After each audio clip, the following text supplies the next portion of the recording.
ఎస్తేరు గ్రంథం 2వ అధ్యాయము 17వ వచనం చదవండి. స్త్రీలందరికంటే రాజు ఎస్తేరును ప్రేమించెను, కన్యకలందరికంటే ఆమె అతని వలన దయాదాక్షిణ్యములు పొందెను.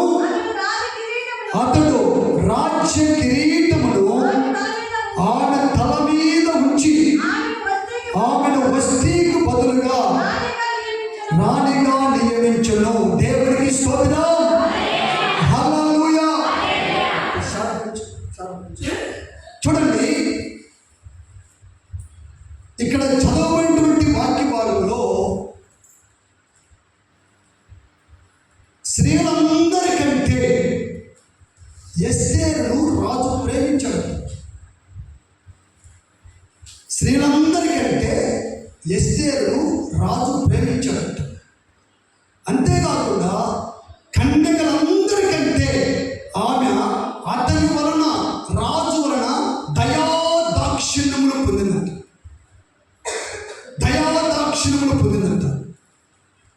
తర్వాత అతడు రాజ్య కిరీటము తీసుకొని ఎస్తేరు తల మీద పెట్టి వస్తీకి బదులుగా ఎస్తేరును రాణిగా నియమించాడట.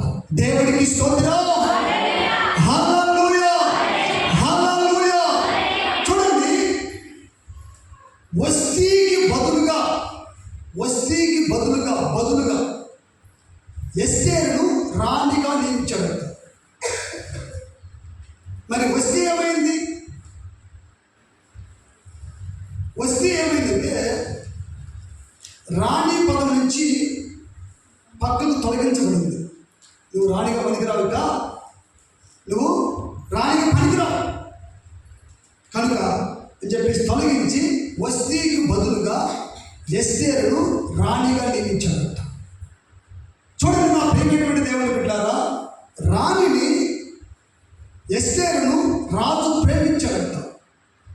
రాజు యొక్క ప్రేమ ఎస్తేరు మీదకి వచ్చింది. కన్యకలందరికంటే రాజు దయాదాక్షిణ్యము ఎస్తేరు మీదకి వచ్చాడు. తరువాత ఆ రాజ్య కిరీటం తీసుకొచ్చి ఆమె తల మీదకి పెట్టి నివేదిక పుట్టించి ఈ కోటకు, ఈ దేశానికి రాణి అని చెప్పేసి నియమించాడట. దేవునికి స్తోత్రం. హల్లెలూయా, హల్లెలూయా. చూడండి, ఈ దినాన దేవుడు మనతో మాట్లాడుతున్నటువంటి మాటలంటే,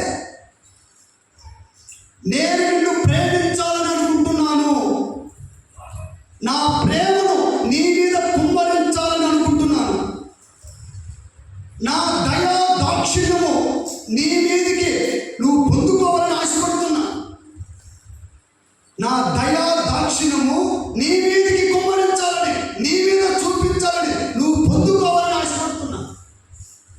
నా రాజ్య కిరీటం ఉంది, ఆ రాజ్య కిరీటము నీ తల మీద పెట్టి నిన్ను రాణిగా, ఆ రాజకోటకు రాణిగా నియమించాలని చెప్పేసి నేను అనుకుంటున్నానని చెప్పేసి దేవుడు నీతో, నాతో, మనందరితో మాట్లాడుతున్నాడు. దేవుడికి స్తోత్రం. హల్లెలూయా, హల్లెలూయా. చూడండి, ఇది ఒక సూచన కోట, ఇది ఒక కోట. ఈ సూచన కోటలో ఎవరున్నారంటే రాజు ఉన్నాడు. ఆయన పేరు అహష్వేరోషు. ఈయన రాజు. తర్వాత ఈ కోటలో వస్తీ ఉంది. అంతకుముందు రాణి వస్తీ ఉంది, రాణిగా వస్తీ ఉంది. ఈ కోటలో ఎంతమంది ఉన్నారో చెప్తున్నాను. మొట్టమొదటిగా పెద్ద ఆయన రాజు ఉన్నాడు. రాజు భార్య అయినటువంటి రాణి ఉంది, ఆమె పేరు వస్తీ. తర్వాత ఆ రాజు దగ్గర నపుంసకుడు ఉన్నాడు. ఆయన పేరు హేగే, ఆయన ఉన్నాడు. తర్వాత మొర్దెకై అని ఒక ఆయన ఉన్నాడు, మొర్దెకై. తర్వాత ఎస్తేరు ఉంది. తరువాత అంతఃపురం, ఆ కోటలో అంతఃపురం ఉంది. తర్వాత రాజు యొక్క ఇల్లు, రాజు ఆ ఇంట్లో ఉన్నాడు. అక్కడనే ఒక హామాను, రాజు దగ్గరే ఒక హామాను ఉన్నాడు. ఇంతమంది ఉన్నారు. ఎంతమంది? రాజు, రాణి, హేగే, మొర్దెకై, ఎస్తేరు, అంతఃపురం, రాజు యొక్క ఇల్లు, హామాను. ఎంతమంది? 8 మంది. అంతేనా? 8 మంది ఉన్నారు. ఈ 8 మంది ఎవరో చెప్తా. ఈ 8 మంది ఎవరో? రాజు వచ్చేసి మన ప్రభు అయినటువంటి యేసు క్రీస్తు ప్రభు అయినటువంటి రాజు. దేవునికి స్తోత్రం. రాజు ఎవరంటే మన ప్రభువు రాజు. ఈ రాణి అయినటువంటి వస్తీ ఉంది కదా, ఈ వస్తీ ఎవరంటే ఇశ్రాయేలు ప్రజలు. ఇప్పుడు ఉంటున్నటువంటి ఇశ్రాయేలు ప్రజలు. నపుంసకుడైనటువంటి హేగే, ఈయనకు పెళ్లి చేసుకోలేను, ఈయనకు భార్య లేదు, ఈయనకు కుటుంబం లేదు, ఇది ఏది లేదు. ఈయన పేరు హేగే. ఈయన ఎవరికి సాదృశ్యంగా ఉన్నాడంటే పరిశుద్ధాత్మ దేవుడికి సాదృశ్యంగా ఉన్నాడు. దేవుడికి స్తోత్రం. పరిశుద్ధాత్మ దేవుడు. తర్వాత మొర్దెకై. ఈ మొర్దెకై ఎవరంటే ఎస్తేరు యొక్క ఒక బాబాయ్ అంటోడు, పెనతండ్రి, చిన్న తండ్రి అన్నమాట. ఏనంటే పెంచుకున్న తండ్రి. ఒక మాట చెప్పాలంటే పెంచుకున్న తండ్రి మొర్దెకై. ఈయన ఎవరికి సాదృశ్యంగా ఉన్నాడంటే దైవ సేవకునికి సాదృశ్యంగా ఉన్నాడు. రాసుకోవాలి. ఎస్తేరు ఎవరికి సాదృశ్యంగా ఉందంటే నీకు నాకు సాదృశ్యం ఉంది. ఎస్తేరు మనందరికీ సాదృశ్యంగా ఉంది. శూషాన కోట అంటే ఈ ప్రపంచం. ఈ శూషాన కోట అంటే ప్రపంచం. ఈ శూషాన కోటలో అంతఃపురం అంటే దేవుని మందిరం. దేవునికి స్తోత్రం. చాలా జాగ్రత్తగా రాదు. ఈ మాటలు ఇని మన చెవులు పడితే మనం దండనుంది. దేవునికి స్తోత్రం. హల్లెలూయా. ఈ శూషణ కోటలో అంతఃపురం అనేది దేవుని మందిరం. ఈ ప్రపంచంలో ఒక మందిరం. రాజు యొక్క ఇల్లు. రాజు ఎవరు? మన ప్రభు అయినటువంటి యేసు రాజు. ఆ రాజు ఇల్లు ఏంటంటే పరలోకం. దేవునికి స్తోత్రం. హామాను అన్నాడు. ఈడెవడంటే అపవాది, సైతానుడు. ఎవడు? వాడు ఉన్నాడు. ఈ ప్రపంచంలో దేవుడు ఉన్నాడు, ఇశ్రాయేలు ప్రజలు ఉన్నారు. ఆ తర్వాత పరిశుద్ధాత్మ దేవుడు ఉన్నాడు. ఆ తర్వాత శాపకుడు ఉన్నాడు, విశ్వాసం ఉంది, అలాగే దేవుడి మందిరం ఉంది, పరలోకం ఉంది, అపవాది. ఇది అయితే ఇప్పుడు జరిగినటువంటి సన్నివేశం ఏంటంటే ఈ రాజు ఏం చేశాడంటే ఆ రాజు కోటలో ఉన్నటువంటి అందరిని పిలిచాడు. అందరిని పిలిచి ఏం చేశాడంటే అందరిని పిలిచి ఒక ఇందు ఏర్పాటు చేశాడు.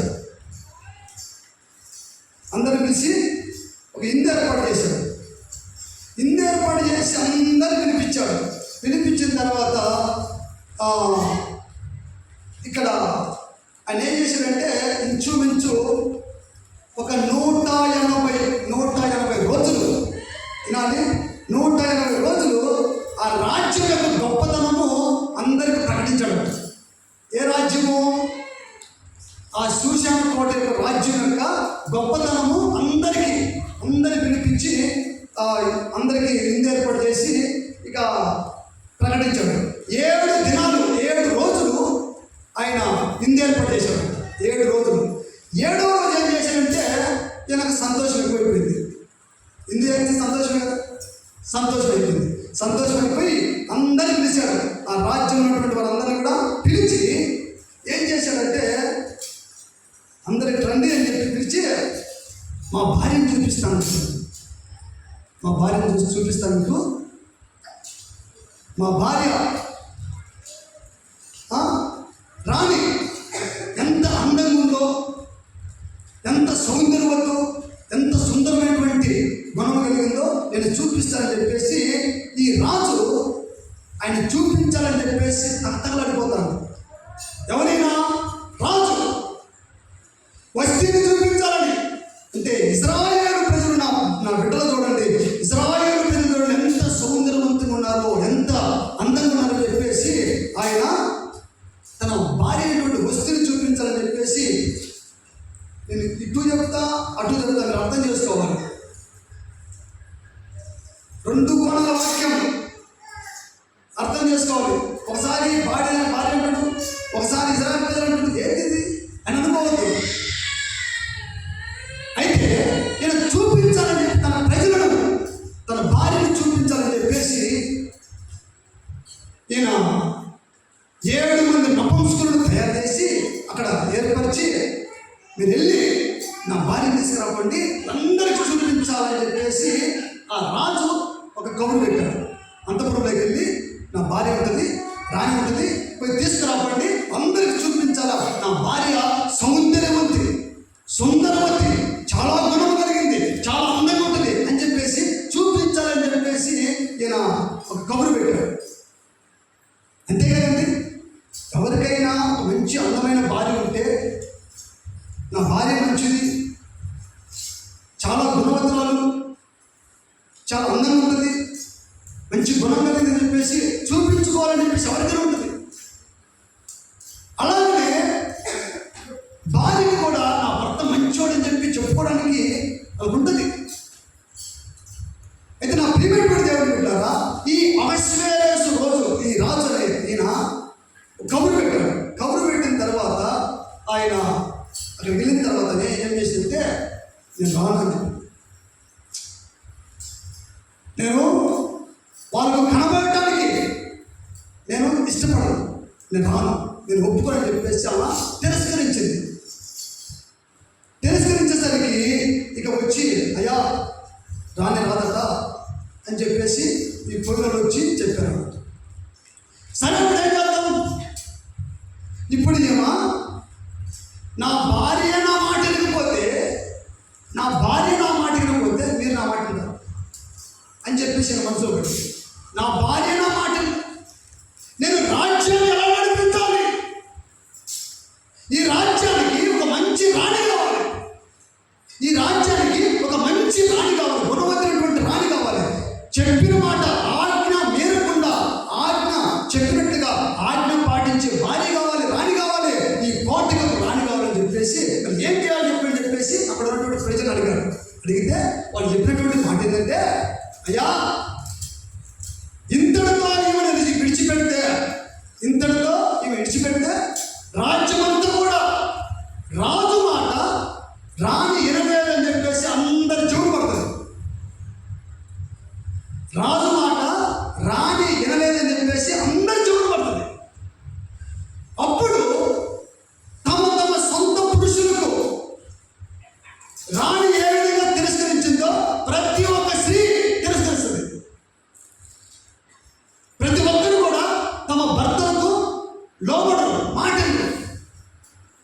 అలాగనే ఆ రాజ్యంలో ఉన్నటువంటి నాయకుల ఉపపత్తులు కూడా, నాయకులు భార్యలు కూడా ఎవరు కూడా మాటలు.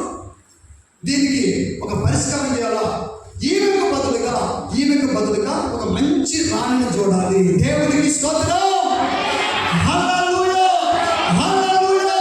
నా ప్రియమైనటువంటి దేవుని బిడ్డలారా, మన ప్రభువైన యేసుక్రీస్తు ప్రభువు వారు ఇష్టపడి ప్రేమించి తన సొంత రూపంలో చేసుకున్నటువంటి ఇశ్రాయేలు ప్రజలు దేవుడి మాటను వినలేదు. ఇశ్రాయేలు ప్రజలు దేవుడి మాటను ధిక్కరించేసరికి ఇశ్రాయేలు ప్రజలకు బదులుగా మనందరి దేవుడు ఏర్పరచుకున్నాడు. దేవునికి స్తోత్రం, హల్లెలూయా, హల్లెలూయా. ఇశ్రాయేలు ప్రజలకు బదులుగా మనల్ని ఏర్పరచుకున్నాడు.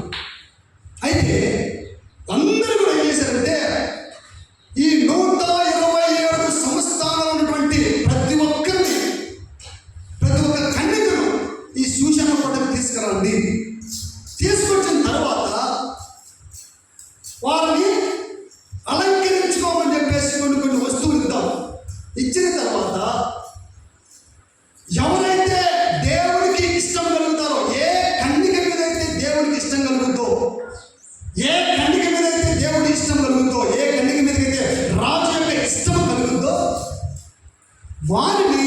ఈ సూశాన కోటకు రాణిగా నియమిద్దామని చెప్పేసి అందరిని పిలిపించారు. పిలిపించిన తర్వాత అందరూ వచ్చారు. వచ్చిన తర్వాత ఇక వాళ్ళందరినీ కూడా నపుంసకులకు అప్పగించారు. దేవునికి స్తోత్రం. హల్లెలూయా, హల్లెలూయా. నపుంసకులకు అప్పగించారు. ఈ నపుంసకులకు అప్పగించిన తర్వాత వాళ్ళందరూ కూడా ఇక అలంకరించబడుతూ ఉన్నారు. అలంకరించబడుతూ ఉంటే అయితే అదే సూశాన కోటలో అదే ఆ సంస్థానంలో మొర్దెకై అనే ఒక ఈయన యూదుడు. దేవునికి స్తోత్రం. ఈయన యూదుడు. ఆ యూదుల్లో ఎస్తేరు అనే ఒక చిన్న కన్యక ఉంది, యవనస్తురాలు. ఆమెకు తల్లిదండ్రులు లేరు. తల్లిదండ్రులు లేకపోయేసరికి ఏం చేసిందంటే తన పినతల్లినటువంటి మొర్దెకై దగ్గరికి వచ్చి తన కూతురిగా, ఆయన తన బాబాయిగా, పినతండ్రిగా వాళ్ళు స్వీకరించబడ్డారు. దేవునికి స్తోత్రం. హల్లెలూయా, హల్లెలూయా. అయితే ఈ ఎస్తేరు ఆ పినతండ్రి దగ్గర అక్కడ పెంచబడుతూ ఉంది. ఈమెను కూడా తీసుకొచ్చి రాజుకు భారీగా చేయాలి. ఆ కోటకు ఏ విధము చేతనైనా రాణిగా చేయాలని చెప్పేసి ఈ మొర్దెకై, ఎవరి మొర్దెకై? దైవ సేవకుడి మొర్దెకై. దేవునికి స్తోత్రం. హల్లెలూయా. ఈ ఏగే నపుంసకుడు ఎవరంటే పరిశుద్ధాత్మ దేవుడు. గమనించాలి, పరిశుద్ధాత్మ దేవుడు సేవకుల్లో ఉండి అందరినీ అలంకరిస్తాడు. దేవునికి స్తోత్రం. ఈ మొర్దెకై దగ్గర పెంచబడుతూ ఈ మొర్దెకై కూడా ఈ పాపను తీసుకెళ్ళి ఈ కన్యకని తీసుకుపోయి సూశాన కోటలో పెట్టాలి. రాజు ఇష్టము ఈ పాప మీద, ఈ కన్యక మీద వస్తుందేమని చెప్పేసి ఈయన తీసుకుపోయి అక్కడ పెట్టాడు. దేవునికి స్తోత్రం. హల్లెలూయా, హల్లెలూయా. అయితే ఈ ఎస్తేరుని తీసుకుపోయి ఎవరికి అప్పగించారంటే నపుంసకుడైనటువంటి ఏగేకు అప్పగించారు. దేవునికి స్తోత్రం. హల్లెలూయా. అయితే చూడండి, ఈ ఎస్తేరు ముగ్గురు దయ పొందుకున్నదట. ఈ ఎస్తేరు ముగ్గురు దయ పొందుకున్నది. ఈ ముగ్గురు దయ ఎవరంటే మొట్టమొదటిగా చదవండి ఎస్తేరు గ్రంథం 2వ అధ్యాయము. ఎస్తేరు గ్రంథం 2వ అధ్యాయము 9వ వచనం. ఆ చిన్నది అతని దృష్టికి ఇంపైనది కనుక ఆమె అతని వలన దయ పొందెను. దేవునికి స్తోత్రం. హల్లెలూయా, హల్లెలూయా. ఈ ఎస్తేరు అనే చిన్నదంట నపుంసకుడైనటువంటి ఈ ఏగే దృష్టికి ఇంపైనదిగా కనబడిందంట. అందువలన ఆమె దయ పొందుకున్నది. దేవునికి స్తోత్రం. ఏగే యొక్క దయ పొందుకున్నదంట. ఎక్కడ తీసుకొచ్చినందుకు? సూశాన కోటలోకి తీసుకొచ్చినందుకు. ఈ సూశాన కోటలో కూడా అంతఃపురం ఏంటంటే దేవుని మందిరం. ఈ ఎస్తేరు ఎక్కడ ఉన్నది? బయట ఉన్నది. మొర్దెకై తీసుకొచ్చి ఈ ఎస్తేరుకి తల్లిదండ్రులు లేరు. అంటే దీని అర్థం ఏంటంటే ఈమె శరీరానుసారమైనటువంటి తల్లిదండ్రుల ఆలోచన తీసుకోవడానికి అవకాశం లేదు. ఎందుకంటే ఆమెకు తల్లిదండ్రులు లేరు. ఈమె ఎవరి సలహా తీసుకుంటుందంటే పెంచినటువంటి మొర్దెకై యొక్క సలహా తీసుకుంటుంది. దేవునికి స్తోత్రం. హల్లెలూయా. అందుకని ఈ ఏగే యొక్క నపుంసకుడైనటువంటి ఏగే యొక్క దయ ఆ మీదకి దిగి వచ్చింది. దేవునికి స్తోత్రం. 2వ మాట చదవండి. ఆమె ఎవరి దయ దిగి వచ్చింది? ఎస్తేరు గ్రంథం 2వ అధ్యాయము 15వ వచనం. మొర్దెకై తన కుమార్తెగా స్వీకరించుకొనిన తన పినతండ్రి అయిన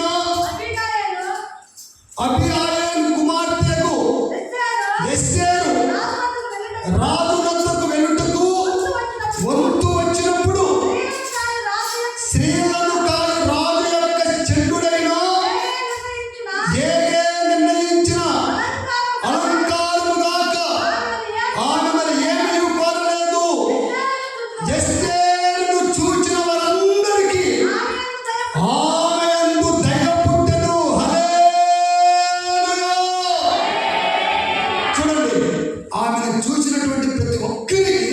ఆమె ఎందుకు దయ పుట్టిందంట. ప్రతి ఒక్కరి దయ ఆమె మీదకి దిగి వచ్చిందంట. మొట్టమొదటిగా నపుంసకుడైనటువంటి ఏక యొక్క దయ ఆమె మీద దిగి వచ్చింది. రెండవది ఆయన అలంకారం చూసి ఆమెను చూసినటువంటి ప్రతి ఒక్కరి దయ ఆమె మీదకి దిగి వచ్చింది. దేవునికి స్తోత్రం. హల్లెలూయా, హల్లెలూయా. మూడవ దయ అంటే చదవండి, ఎస్తేరు గ్రంథం 2వ అధ్యాయము 17వ వచనం. స్త్రీలందరికంటే రాజు ఎస్తేరును ప్రేమించును, కన్యకలందరికంటే ఆమె అతని వలన దయా దాక్షిణ్యములు పొందెను. హల్లెలూయా. ఆ రాజు యొక్క, ఆ దేశం యొక్క, ఆ శూషణ కోటటువంటి రాజు యొక్క దయ పొందుకున్నది. దేవునికి స్తోత్రం. హల్లెలూయా. చూడండి, ఎవరి దయ అంటే పరిశుద్ధాత్ముని దయ, పరిశుద్ధాత్మ దేవుడి యొక్క దయ అభివృద్ధి కలిగింది. శూషణ కోటలో అంతఃపురంలో ఉన్నటువంటి ప్రతి ఒక్కరి దయ అభివృద్ధి వచ్చింది. అంటే దేవుని మందిరానికి వచ్చినటువంటి ప్రతి ఒక్కరి దయ ఆమె మీదకి వచ్చింది. మూడవది మన ప్రభు అయినటువంటి యేసు క్రీస్తు యొక్క దయ ఆమె మీదకి దిగి వచ్చింది. దేవునికి స్తోత్రం. హల్లెలూయా. ఈ ముగ్గురి దయ దిగి రావాలంటే అంతకుముందు ఏం జరిగిందంటే ఈమె శరీరానుసారమైనటువంటి తల్లిదండ్రుల దగ్గర పెంచబడలేదు. ఎవరి దగ్గర పెంచబడిందంటే మొర్దెకై దగ్గర పెంచబడింది. రెండవది శూషణ కోటలకి వెళ్ళటానికి ఇష్టపడింది. మూడవది ఏ విధము చేతనో నేను రాజుకి భారీగా రాణిగా నేను ఏ విధంగా మార్చబడాలి అని చెప్పేసి ఈ మూడు రకాలైనటువంటి ఆశలాగా ఉన్నాయి. దేవునికి స్తోత్రం. హల్లెలూయా. మొట్టమొదటిది ఆమె మొర్దెకై దగ్గర పెంచబడింది. దైవ సేవకుని బోధ చేత పెంచబడింది. పెంచబడి ఇది వాక్యానుసారమైనటువంటి పెంచడం. ఎవరి దగ్గర పెంచబడలేదు. మొర్దెకై దగ్గర దైవ సేవకుడు దేవుడి చేత ఏర్పరచబడినటువంటి దైవ సేవకుల దగ్గర పెంచబడింది. అలాగే శూషణ కోటలోకి వెళ్ళడానికి ఇష్టపడింది. రాణిగా నేను మార్చబడాలి, రాణి స్థానాన్ని ఏ విధంగా సంపాదించాలని చెప్పేసి ఆమె ఉన్నటువంటి ఆ ఆశను బట్టి ఇది ముగ్గురు దయ ఆమె మీదకి దిగి వచ్చింది. దేవునికి స్తోత్రం. ఒక క్రైస్తవుడికి పరిశుద్ధాత్మ దేవుని యొక్క దయ అవసరం.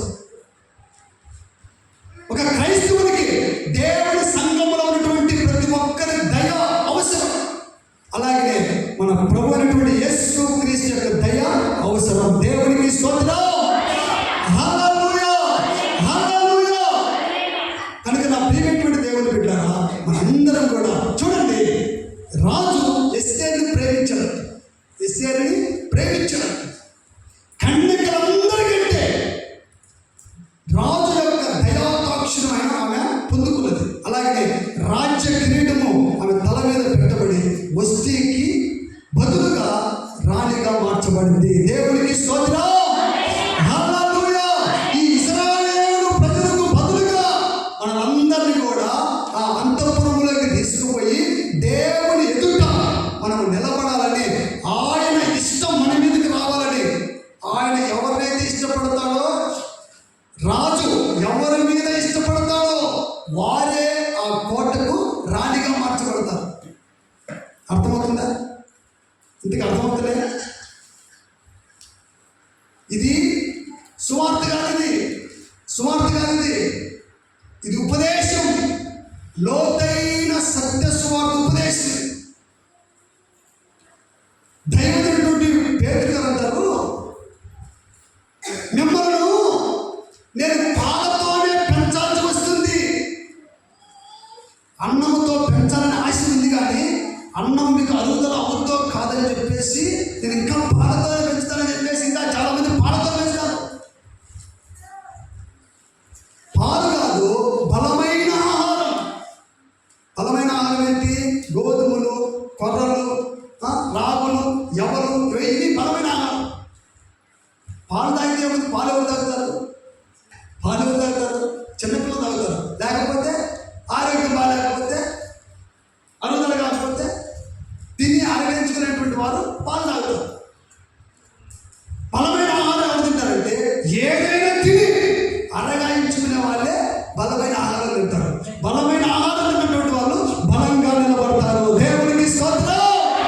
హల్లెలూయా, హల్లెలూయా. నా ప్రియమైనటువంటి దేవుని బిడ్డలారా, స్త్రీలందరికంటే రాజు ఎస్తేరును ప్రేమించాడు. ఆ ప్రభువైన యేసుక్రీస్తు ప్రేమ నీ మీదికి నా మీదికి రావాలి. ఆయన దయా దాక్షిణ్యములు నీ మీదికి నా మీదికి రావాలి. ఆయన రాజ్యములో రాజ కిరీటము మన తల మీదికి రావాలి. అదే పరిశుద్ధాత్మ అభిషేకమైన కిరీటం. ఆ పరిశుద్ధాత్మ అభిషేకమైన కిరీటము మనం ఎప్పుడైతే ధరించుకుంటామో అప్పుడే ఆ సూచన కోటకు మనము రాణిగా మనం మార్చబడతాము. దేవునికి స్తోత్రం. హల్లెలూయా. చూడండి నా ప్రియమైనటువంటి దేవుని బిడ్డలారా, ఇక్కడ జరిగినటువంటి సన్నివేశం ఏంటంటే రాణిని ఏ విధము చేతనైనా కానీ ఆ రాజుకు రాణిగా నిలబెట్టాలి అందుకని చెప్పేసి అందరినీ తీసుకుపోయాడు. అయితే చాలామంది వచ్చారు. ఈమె మీదికి మాత్రమే రాజు యొక్క ప్రేమ ఎందుకు వచ్చింది? రాజు యొక్క దయా దాక్షిణ్యములు ఈమె మీదకే ఎందుకు వచ్చాయి? అలాగే ఆ రాజ్య కిరీటము ఈమె తల మీదకి ఎందుకు పెట్టి ఆమె రాణిగా చేసుకున్నాడో ఒక 5 మాటలు చెప్పి నేను ముగిస్తాను. చదవండి, మొట్టమొదటి మాట చదవండి. ఎస్తేరు గ్రంథం, అదే ఇక బయట పోయేదే లేదు. ఎస్తేరు గ్రంథం 2వ అధ్యాయము 9వ వచనం. ఆ చిన్నది అతని దృష్టికి ఇంపైనది కనుక ఆమె అతని వలన దయ పొందెను. కాబట్టి ఎస్తేరు గ్రంథం 2వ అధ్యాయం 7వ వచనం. 7 తన పినతండ్రి కుమార్తె అయిన హదస్సా అను ఎస్తేరు తల్లిదండ్రులు లేనిదై ఉండగా అతడు ఆమెను పెంచుకొనెను. ఆమె అందమైన రూపమును సుందర ముఖము గలదై ఉండెను. ఆమె తల్లిదండ్రులు మరణము పొందిన తరువాత మొర్దెకై ఆమెను తన కుమార్తెగా స్వీకరించెను. దేవునికి స్తోత్రం. హల్లెలూయా. మొట్టమొదటి ఆ లక్షణము, ఆ గుణం ఏంటంటే ఈ ఎస్తేరట అందమైన రూపము గలది. తల్లిదండ్రులు లేకపోయినా, ఆస్తి లేకపోయినా, అంతస్తు లేకపోయినా, పేరు లేకపోయినా, ప్రఖ్యాతి లేకపోయినా, ఏమి లేకపోయినా కూడా ఏమా అందమైన రూపము గలదట. సుందరమైన ముఖము గలదేమా ఎస్తేరట. అందమైన రూపం. ఈ అందమైన రూపం ఎవరంటే మన ప్రభు అయినటువంటి యేసుక్రీస్తు రూపం. దేవుడు మనందరూ కూడా ఆయన పోలికలో, ఆయన స్వరూపమందు, ఆయన పోలిక చొప్పున నరుని సృజించాడట. దేవుడికి స్తోత్రం. అందమైన రూపం, దేవుడి రూపం, దేవుడి స్వరూపం, ఆ సౌందర్యవంతమైనటువంటి రూపము కలిగినంత ఈ ఎస్తేరు. అలాగనే ఈ ఎస్తేరు ఎక్కడ పెంచబడిందంటే మొర్దెకై దగ్గర పెంచబడిందంట. దేవుడికి స్తోత్రం. ఎందుకు ఎస్తేరు మీదకే దేవుడి ప్రేమ వచ్చింది? ఎందుకు రాజు యొక్క దయాదాక్షిణ్యములు ఈ మీదకి వచ్చాయి? రాజకిరీటం ఎందుకు ఆమె తల మీద పెట్టబడిందంటే ఈమె అందమైన రూపము కలిగింది. ఈమె చింపిరిగా ఉండేది కాదు. పెళ్లిలో ఒక రకంగా, ఇంటి దగ్గర ఒక రకంగా, వాతావరణం బట్టి, పరిస్థితులను బట్టి, స్థలాలను బట్టి ఈమె ఉండే రకంగా ఎప్పుడు చూసినా కానీ అందమైన రూపం కలిగింది. అందమైన రూపం కలిగింది. సుందరమైనటువంటి ముఖము కలిగిందండి. సుందరమైనటువంటి ముఖం అంటే దేవుడి పోలిక. దేవుడి పోలిక, దేవుడి ఇచ్చినటువంటి మొదటి ఆశీర్వాదం ఏంటంటే దేవుడి రూపం, దేవుడి పోలిక, దేవుడి స్వరూపం. ఆమె దేవుడి ఇచ్చినటువంటి ఆ స్వరూపాన్ని ఆయన పోగొట్టుకోలేదు. ఆ సుందరమైనటువంటి ముఖాన్ని పోగొట్టుకోలేదు. ఆయన ఆ అందమైనటువంటి రూపాన్ని, ఆ సుందరమైనటువంటి ముఖాన్ని కాపాడుకుంటూ వస్తుంది. చూడండి, దేవుడు నమ్ముకున్నటువంటి మొహాలు ఎలా ఉంటాయి, లోకమైనటువంటి మొహాలు ఎలా ఉంటుంది గమనించండి. యేసు ప్రభువు నమ్ముకుని వాక్యానుసారంగా జీవిస్తూ భక్తిగా జీవిస్తున్నటువంటి వాళ్ళ మొఖాలు ఎలా ఉంటాయి. లోకానుసారంగా ఉండి తాగుడు పోతున్న ముఖం, తిరుగుబోతున్న ముఖం, ఈ బీడీ సిగరెట్ ఆకువక్కనం తంబాను అమ్ముతున్నటువంటి ఒక మొఖాలు చూడండి అని అంటున్నాడు. ఎస్తేరంట అందమైన రూపం కలిగింది. అందమైన రూపం. మనం ఉన్నకాడికి శుభ్రంగా ఉండాలండి. ఉన్నకాడికి శుభ్రంగా ఉండాలి. మనం ఎందుకు మనం ఎవరంటే మనుషులు. మనం ఎవరు? మనుషులు.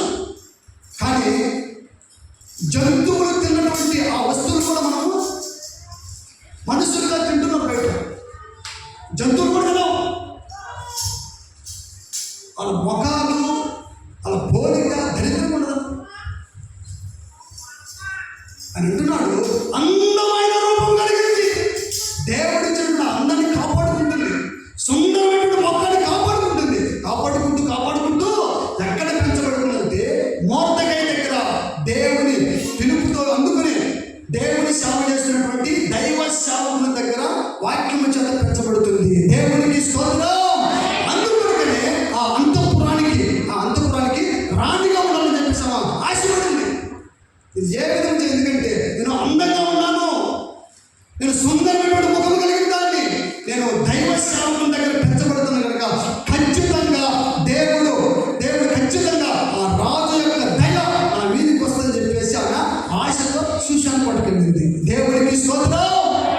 హల్లెలూయా, హల్లెలూయా. శూషాన్ని పట్టుకున్నటువంటి ఆ అంతఃపురానికి వెళ్ళింది. ఆమె సుందరమైనటువంటి రూపం కలిగింది, అందమైన రూపం కలిగింది. ఆ సుందరమైనటువంటి ముఖాన్ని అలా కాపాడుకుంటూ దైవ సేవకుల చేత వాక్యం చేత పెంచబడుతుంది. దేవునికి స్తోత్రం. హల్లెలూయా.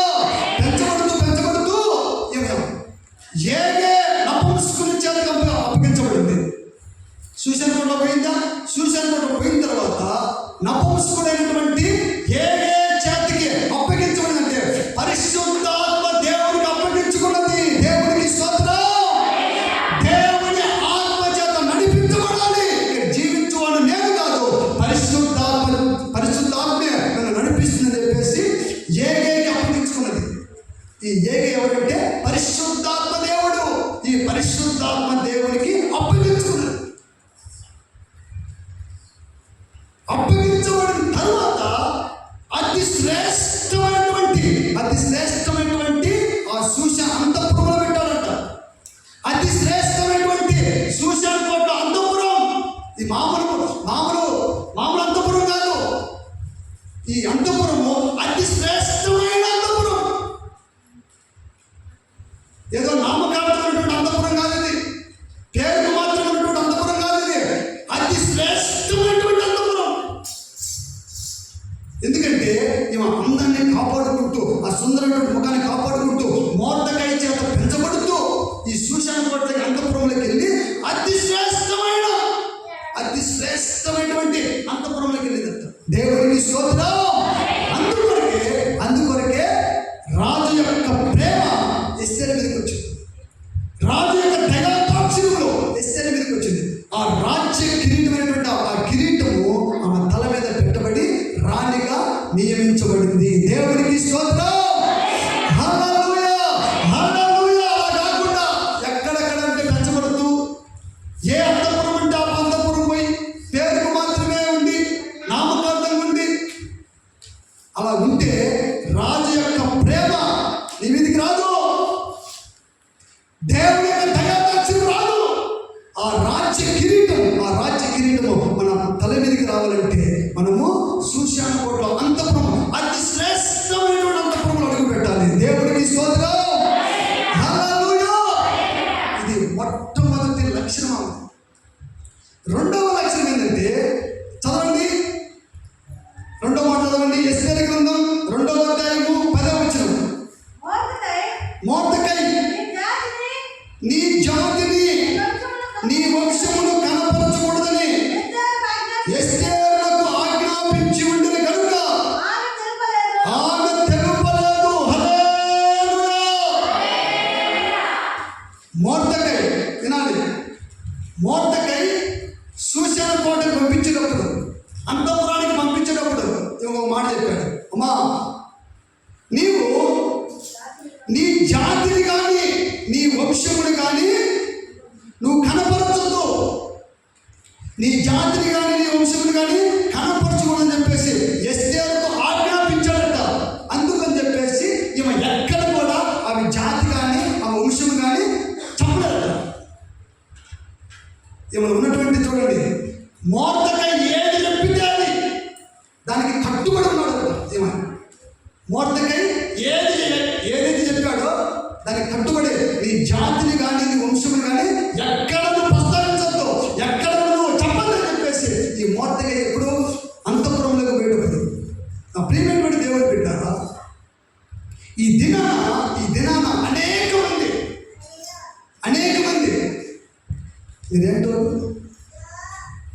మీరు ఏంటో మీ జాతి ఏంది, మీ వంశం ఏంది, మీరు రెండా మూడా మీరు సైకిల రిక్షణ ఏం చెప్పాడినా, నువ్వు సూచన పట్టుకులో పోయి అంతపురంలోకి పోయేటప్పుడు నీ జాతిని కానీ నీ వంశముని కానీ ఎవరితో మాట్లాడద్దు. దరిద్రం ఏంటంటే మేము షాపుల గుడికి పోతామా, ఎక్కడికి పిల్లర్స్కి షాపుల గుడికి వెళ్తామా, మీరు వాళ్ళ ఇల్లా దరిద్రం కదండి. ఎవరు అడిగేది? షాపులే మీరు వాళ్ళ ఇల్లా, నువ్వు రెండో కూడా నువ్వు సైకిల్ వచ్చే ఏంటో దరిద్రం ఇది. నేనేమంటున్నాడు, అంతఃపురంలోకి పోయేటప్పుడు నీ జాతిని అడుగుతారు. నీ జాతిని కానీ నీ వంశముని కానీ ఎక్కడ ప్రస్తావించద్దు.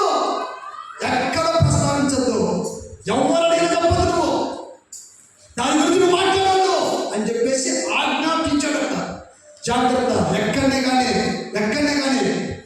నీ జాతిని కానీ నీ వంశముని కానీ నువ్వు మాట్లాడద్దు అని చెప్పి ఆజ్ఞాపిస్తే అందుకన ఎక్కడ కూడా మాట్లాడలేదు. దేవునికి స్తోత్రం. బలిపీఠం మీదకి బలి పశువులు తీసుకొచ్చినప్పుడు ఈ బలిపీఠం మీదకి ప్రతి ఒక్కరూ దేవుడి బలిపీఠం దగ్గరికి రావాలి. బలిపీఠం దగ్గరికి వచ్చినప్పుడు ఆ ప్రధాన యాజకుడు ఏం చేస్తాడంటే ఆ బలి పశువును ఈ తలా మండు వేరు చేస్తాడు. తలా మండుము ఏరు చేయబడుతుంది. తలా మండు ఏరు చేయబడి చర్మం మొత్తం తీసేస్తాడు. దేనికి? పశువుకు చర్మం మొత్తం తీసేసి అన్ని తొలుతులు చేసి బలిపీఠం పెట్టి ఆ బలిపీఠం మీద కాల్చేస్తాడు. చర్మం తీసి ముక్కలు చేసిన తర్వాత అది తీసుకొచ్చిన తర్వాత ఇది ఏ మాంసం అని చెప్పగలుగుతావు? అన్ని మిక్సింగ్ చేస్తాం. అన్ని పశువులు చర్మం తీసిన తర్వాత ముక్కలు చేస్తే కడుపుదామా? మనము బలిపీఠం దగ్గరికి వచ్చిన తర్వాత మనకి చర్మం తీయబడాలి. చర్మం టోటల్గా తీయబడాలి. ఈ తల తీయబడాలి. మొండము తల వేరు చేయబడాలి. అంటే బలిపీఠం దగ్గరికి వచ్చిన తర్వాత పొరపాటున కూడా ఈ తలకాయలను చూస్తున్నటువంటి ఆలోచన తీసుకోవద్దు. ఈ మొండానికి క్రీస్తు అనే తలను అమర్చాలి. దేవునికి స్తోత్రం. హల్లెలూయా. బలిపీఠం దగ్గరికి వచ్చినప్పుడు నీ తల తీయబడాలి. నీ ఆలోచన పని చేయకూడదు. ఇంకా నీ ఆలోచన పని చేసిందా నువ్వు ఫెయిలే. నీ ఆలోచన పని చేస్తే అన్నిట్లో ఫెయిలే. అదే దేవుని తల నీకు అమర్చబడింది అనుకోండి, ఈ తల పై నుండి వస్తే ఆలోచనలు పైనుండి ఆ పైనుంచి వస్తున్నటువంటి ఆలోచన అన్ని సఫలమే, అన్నిట్లో జయమే. కనుక నా ప్రియమైనటువంటి దేవుని బిడ్డారా, మనం చర్మము తీయబడి దేవుడి దగ్గర బలిపోయి ఆ బలి పశువు మీద ఆ పైనుండి అగ్ని దిగి వచ్చిన తర్వాత అదంతా కాల్చి వేయబడిన తర్వాత బూడిదైపోతుంది. బూడిదైపోయిన తర్వాత ఆ బూడిద తీసుకొచ్చి ఇది దేని మాంసం చెప్పండి అంటే, బూడిద తీసుకొచ్చి ఇదేదో చెప్పండి అంటే, ఎద్దు, ఆవు, గొర్రె, మేక చెప్తావా? చెప్పలేదా? అలాగా నిన్ను చూస్తే కనుగొనకపోవాలి. దేవుడికి స్తోత్రం. హల్లెలూయా. నీ జాతిని కానీ నీ వంశముని కానీ ఎక్కడ ప్రస్తావించొద్దు. మనందరం కూడా యేసయ్య రక్తము చేత కడగబడినటువంటి ఒకే వంశమైనటువంటి జనాంగము. దేవుడికి స్తోత్రం. హల్లెలూయా. హల్లెలూయా. ఇది ఏ కులం అంటే చెప్పాలంటే ఆదాము ఏ కులం అదే నా కులం అనాలి. దేవుడికి స్తోత్రం. ఆదాము ఏ కులం అయితే అందరినీ అదే కులం. ఇక తగ్గేది చిన్నది ఇంకా ಹೆಚ್ಚేది. మనందరం ఎవరము? అందరం కూడా ఆదాము సంతానం. ఆదాము యొక్క సంతానం. ఆదాము ఏ కులం అయితే, ఆదాము ఏ కాస్ట్ అయితే అదే మంది కాస్ట్. ఇంకా చెన్నేది కట్టదురా బాబు. నువ్వు పైన కూర్చోడం ఏంది, నేను కింద కూర్చోడం ఏంది, నేను పైన కింద కూర్చోడం ఏంది. అందరం కూడా ఒకే సంతానం. అందుకే ఈ మోర్దెకై నేర్పించినటువంటి బోధ ఏంటంటే, ఎక్కడ కూడా సుషాన్ కోటలో పంపిస్తున్నాను, అంతఃపురంలో పంపిస్తున్నాను, ఎక్కడ కూడా నీ జాతిని కానీ నీ వంశముని కానీ నువ్వు కనపరచదు అని చెప్పేసి ఆజ్ఞాపించి పంపించాడట. ఎక్కడ మాట్లాడలేదట. దేవునికి స్తోత్రం. ఈ ఆలోచన ఇది ఉండకూడదు. ఇది ఎప్పుడైతే పోతుందో అప్పుడే రాజు యొక్క ప్రేమ నీ మీదకి వస్తుంది. రాజు యొక్క దయాదాక్షి నీ మీదకి వస్తుంది. రాజు యొక్క కిరీటం నీ తల మీద పెట్టబడి నిన్నే ఆ పరలోక రాజ్యానికి వారసులుగా మార్చుకుంటావు. దేవుడికి స్తోత్రం. హల్లెలూయా. హల్లెలూయా. మూడో మాట చదవండి. అందులో ఉన్నటువంటి గుణం ఏంటో మూడో మాట చదవండి. ఎస్తేరు గ్రంథం 2వ అధ్యాయము 15వ వచనం. మోర్దెకై తన కుమార్తెగా స్వీకరించుకున్నటువంటి తన పిన్న తండ్రి అయిన అబీహాయిలు కుమార్తెకు ఎస్తేరు రాజునొద్దకు వెలుటకు వంతు వచ్చినప్పుడు స్త్రీలను కాని రాజు యొక్క షెండి యొక్క ఏగే నిర్ణయించిన అలంకారము గాక ఆమె మరి ఏమీ కోరలేదు. హల్లెలూయా. ఇక మూడో మాట ఏంటంటే, నపుంసకుడైనటువంటి హేగే నిర్ణయించినటువంటి అలంకారము తప్ప ఏ అలంకారం ఆమె కోరలేదట. దేవుడికి స్తోత్రం. ఈమె చేసినటువంటి పని ఏంటంటే, నీ నపుంసకుడు ఎవరు? పరిశుద్ధాత్మ దేవుడు. పరిశుద్ధాత్మ దేవుడు సేవకుల్లో ఉండి నిర్ణయిస్తాడు. అంటే ఈ నపుంసకుడు ఏగే నిర్ణయించినటువంటి అలంకారం తప్ప ఏ అలంకారాన్ని కోరుకోలేదు. ఏ అలంకారం కోరుకోలేదు. అక్కడ ఏమి పెట్టాడు చదవండి. ఏం పెట్టాడు? 2వ అధ్యాయము 3వ వచనం. అందు నిమిత్తము సౌందర్యవంతులైనటువంటి కన్యకలందరినీ సమకూర్చి సూశాన కోట అంతఃపురమునకు చేర్చి స్త్రీలకు కాపరియకు రాజు యొక్క నపుంసకులకు ఏగే వశమునకు అప్పగించినట్టు రాజు తన రాజ్యం యొక్క సంస్థానాలన్నింటిలో పరిచారకులను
అక్కడ పెట్టాడా?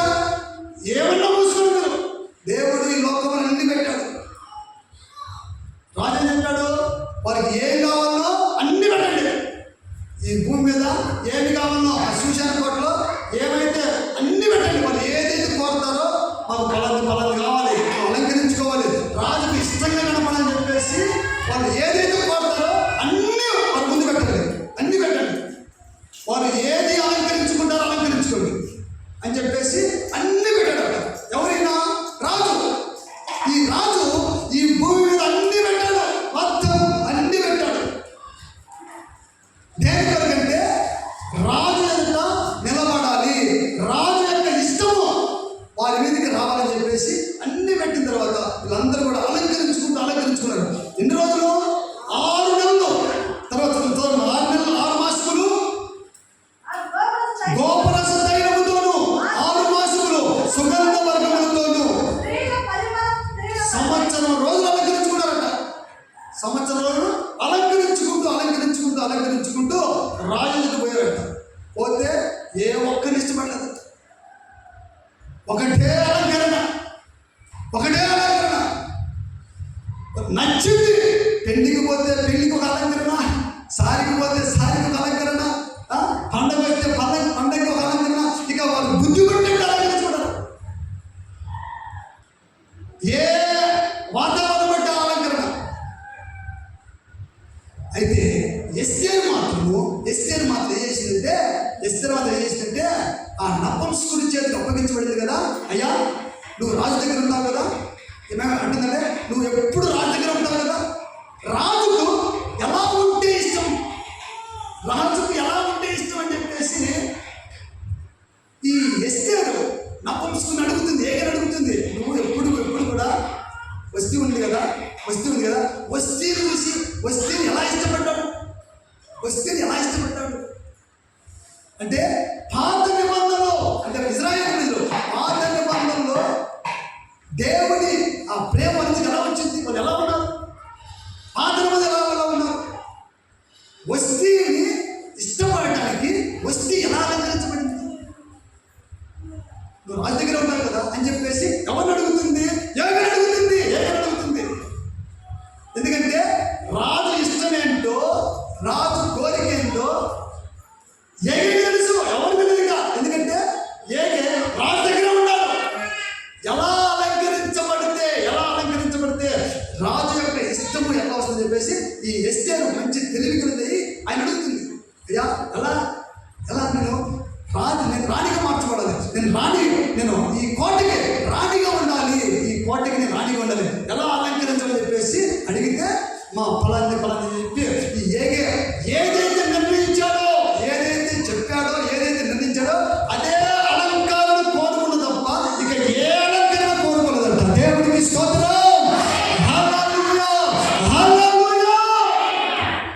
కనుక నా ప్రియమైనటువంటి దేవుని బిడ్డలారా, ఈ పరిశుద్ధాత్మ నిర్ణయించినటువంటి అలంకారాలను కోరుకుంటే ఆ శూషణ కోటకి, ఆ అంతఃపురానికి నువ్వు ఆ రాజుకు రాణిగా నువ్వు మార్చబడతావు.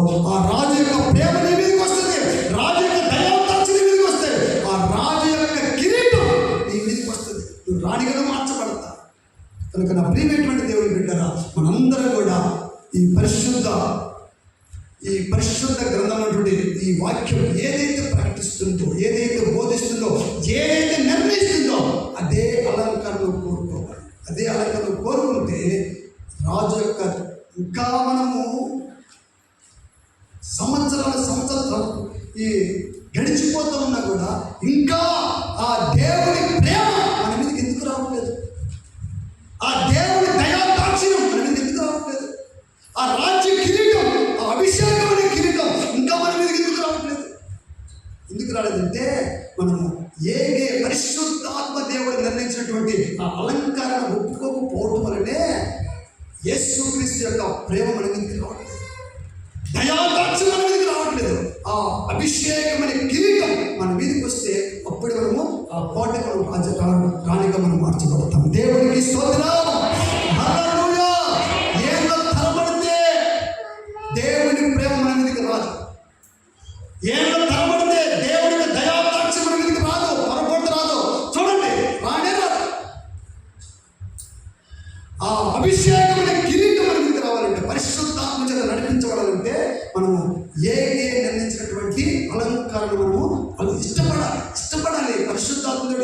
చెప్తాడో నన్ను ఇష్టపడాలి. మొదటి తిమోతి పత్రిక 2వ అధ్యాయము, మొదటి తిమోతి పత్రిక 2వ అధ్యాయము 9వ వచనం. మరియు స్త్రీలను అనుకమయు స్వస్థ బుద్ధియు గలవారై ఉండి తగు మాత్రము వస్త్రముల చేతనే గాని జడలతోనైనను బంగారముతోనైనను ముత్యములతోనైనను మిగుల వెలగల వస్త్రములతోనైనను అలంకరించుకొనక దైవ భక్తి గలవారమని చెప్పుకొని సేవకు తగినట్టుగా సత్క్రియల చేత తమ్ముడు తాము అలంకరించుకొనవలెను. దేవునికి స్తోత్రం.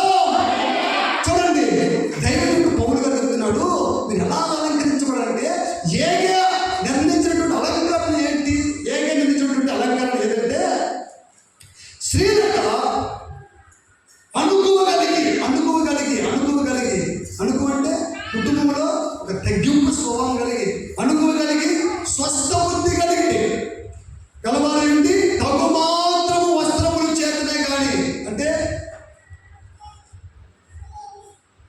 మనము మన స్తోమత తగ్గట్టుగా తగు మాత్రం వస్త్రములు చేతనే కానీ జడలతోనైనను. చూడండి, ఈ దినాన దేవుని తెలిసేమో ఎప్పుడో రాపించాడు. ఒక జడేసుకోరు, జడలతోనైనను. దేవుడు చెప్తుంది, నేను చెప్పట్లేదు. జడలతోనే ఒక్కొక్కరు ఇట్టొకటి అట్టొకటి ఎందుకంటే శుభ్రంగా.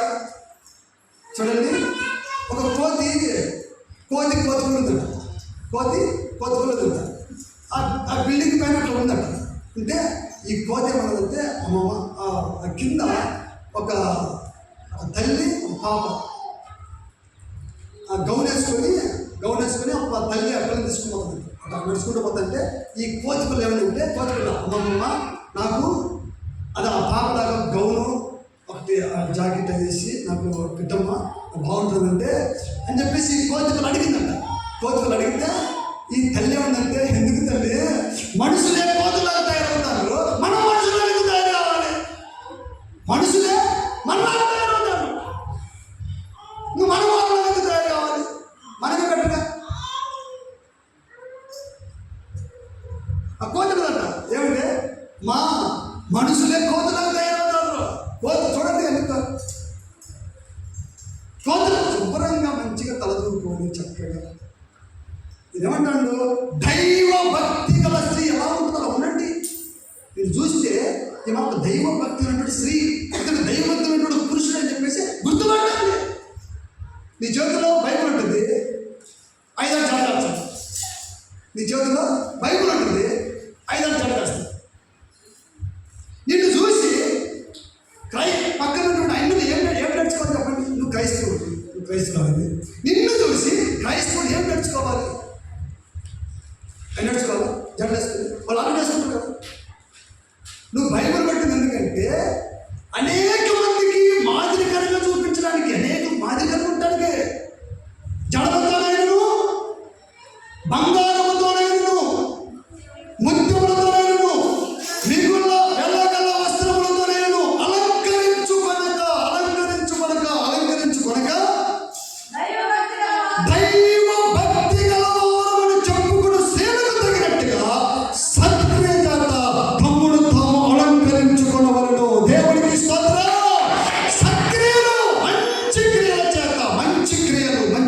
చేత మనల్ని మనమే అలంకరించుకోవాలట. ఏకైనటువంటి అలంకరణ ఏంటంటే సత్క్రియల చేత అలంకరించబడటమే ఏకైనటువంటి అలంకరణ. అప్పుడే రాజు యొక్క ప్రేమ మన మీదకి వస్తుంది, ఆ రాజు యొక్క దయాదాక్షిణ్యం మన మీదకి వస్తుంది, ఆ రాజు యొక్క రాజ్య కిరీటం అనే అభిషేకం మన తల మీదకి వచ్చి ఆ సూషణ కోటి మనము రాణిగా మనం మార్చబడతాము. దేవునికి స్తోత్రం. హల్లెలూయా, హల్లెలూయా. కనుక నా ప్రియమైనటువంటి దేవుని బిడ్డలారా, మనం అందరం కూడా తగు మాత్రం వస్తుంది. చూడండి, తినడానికి సరిగ్గా ఇంట్లో పూట గడవదు, తినడానికి సరిగ్గా పూట గడవదు, ఏమో పనికి పోదు.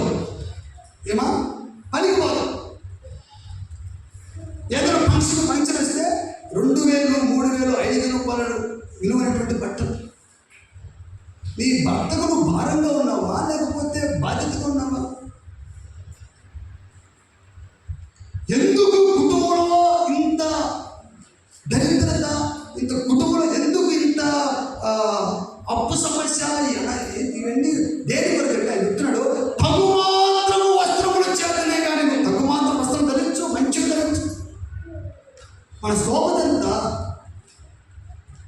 మన ఆదాయం ఎంత?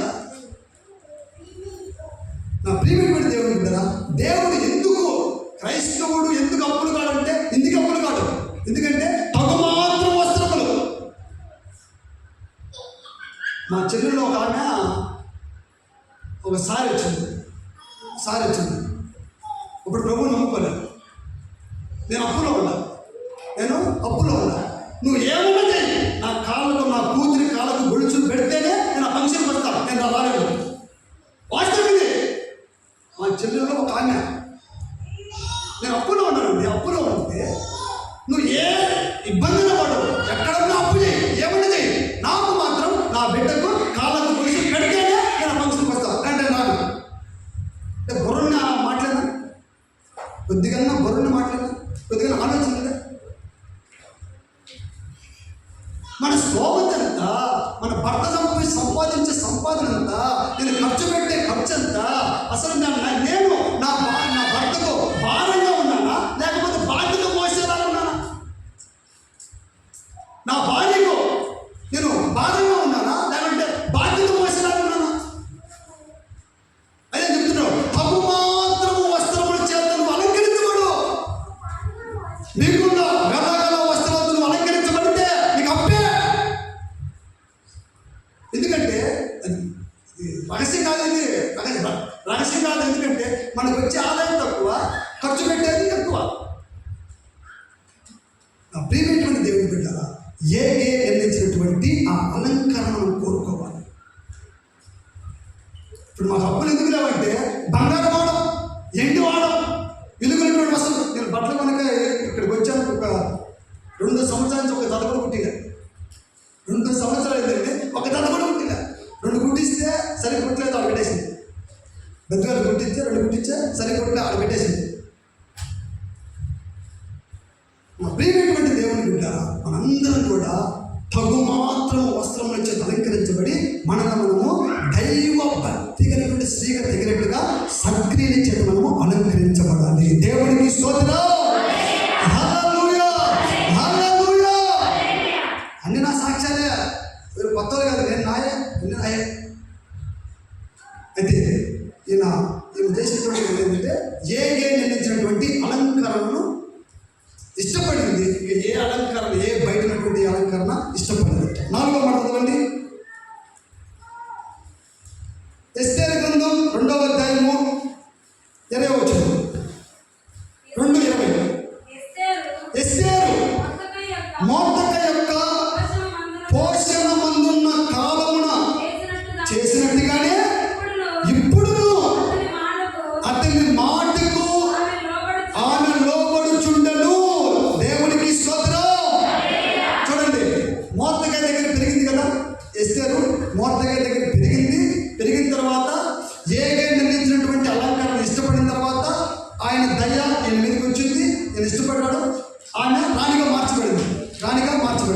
మార్చబడిన తర్వాత ఏమంట, మొర్దెకైకే లోబడిందంట. మొర్దెకై మాటకే లోబడింది. ఇప్పుడు ఎస్తేరు మొర్దెకై దగ్గర ఉన్నప్పుడు మాట వినాలి. రాణి అయిపోయింది కదా, ఇంకా మాట వినాల్సిన అవసరం ఉంది.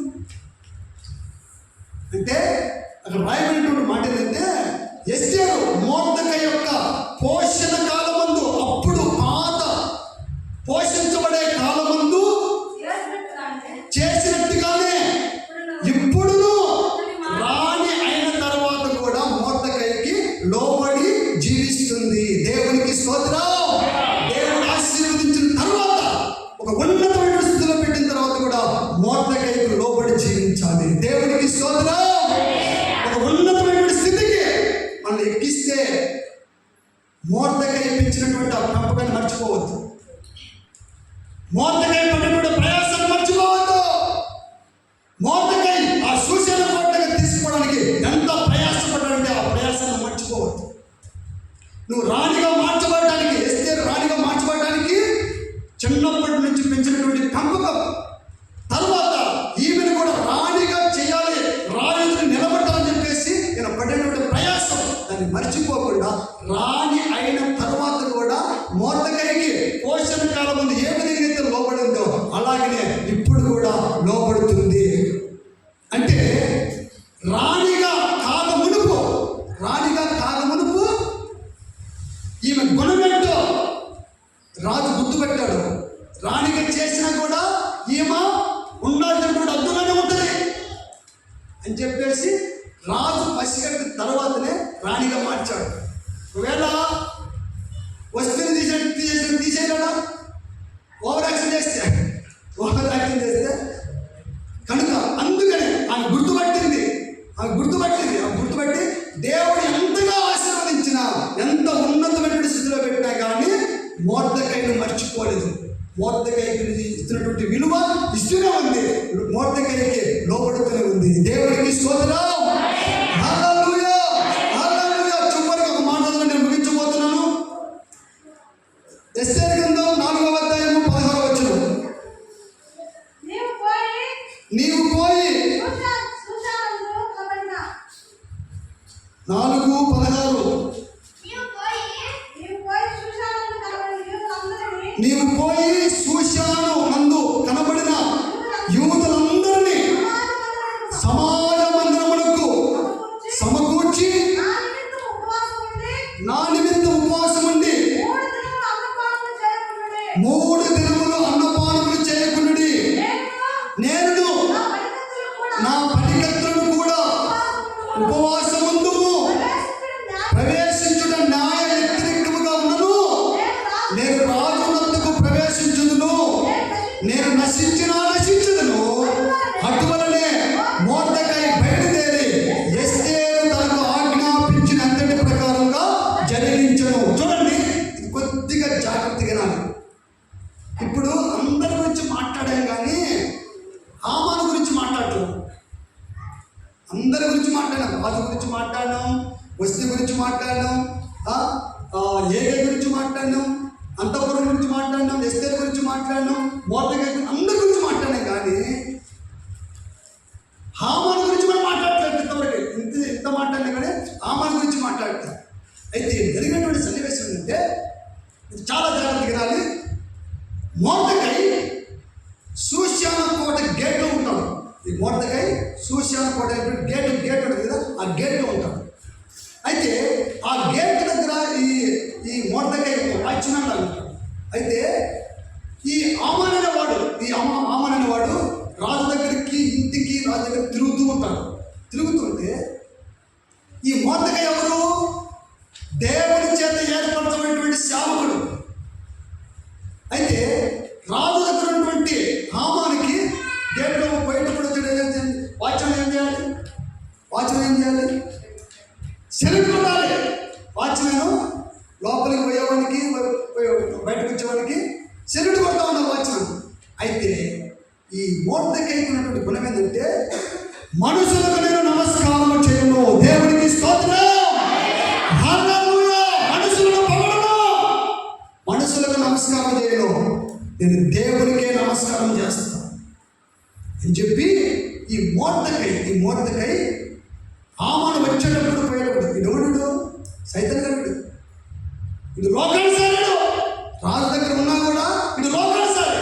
కానీ లోకానుసారం జీవించే వానికి నేను సెల్యూట్ కొట్టను, నేను గౌరవించను, నేను మాట్లాడను చెప్పేసి ఈ మొర్దెకై వాడు వస్తా ఉన్నప్పుడు పోతా ఉన్నప్పుడు అలాగే కూర్చొని కూర్చోనంటే ఇదిగా వచ్చింది కోపం వచ్చింది.